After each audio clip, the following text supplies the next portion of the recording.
today in Bloomberg, there's an article, Trump's tax promises undercut by CEO plans to reward investors.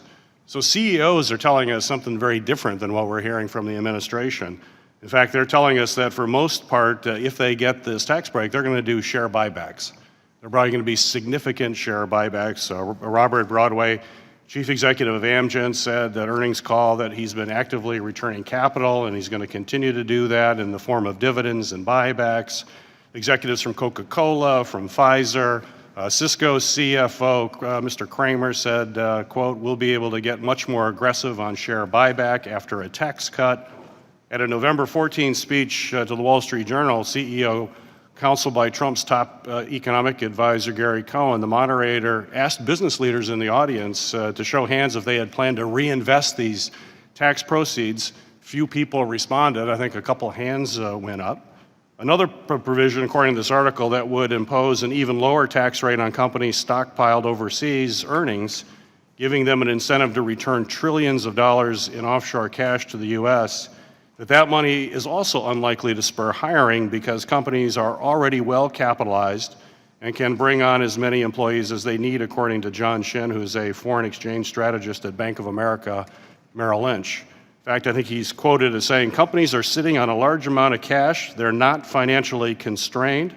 Shin, who conducted a survey of more than 300 companies asking their plans for a tax overhaul, and they said they're all basically focused on their shareholders and engaging in buybacks. So as the Fed looks at this, and they're saying that there's not a linkage between these tax cuts and investment, in fact, CEOs are saying they're going to do share buybacks. As the Fed is looking at that in your policies, are share buybacks generally, are they going to increase wages? Well, I don't think share buybacks would increase wages. The usual linkage would be investment in capital and equipment would, if they occurred or to the extent that they occur, would help raise the productivity of the labor force, and in boosting their productivity would likely end up raising wages, but the linkage occurs through capital spending and not through share buybacks. Yeah, share buybacks don't do anything. And in fact, share buybacks will increase the stock price. That's really the main reason for that. So if you have stock options, well, you're going to do really well. If you're a significant shareholder, you're going to do really well. But the person on the floor of the shop making the products, they're not going to see much of anything unless they own some shares and their mutual funds perhaps, which would be great. But it's disproportionately at the very top. So an efficient way of growing an economy is not to be engaged in share buybacks.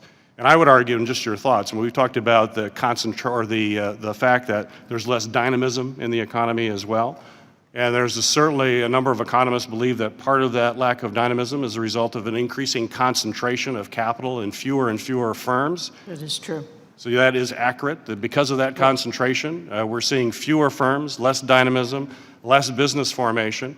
Also, that can slow growth. When you have that kind of concentration, growth is constrained. So if you're a company and you want to increase your share price, probably the best thing to do is just to do a share buyback. And boy, if you get a tax windfall, that's going to be great. And how is that going to impact your policy? The gentleman's time has expired, but the chair may finish answering the question.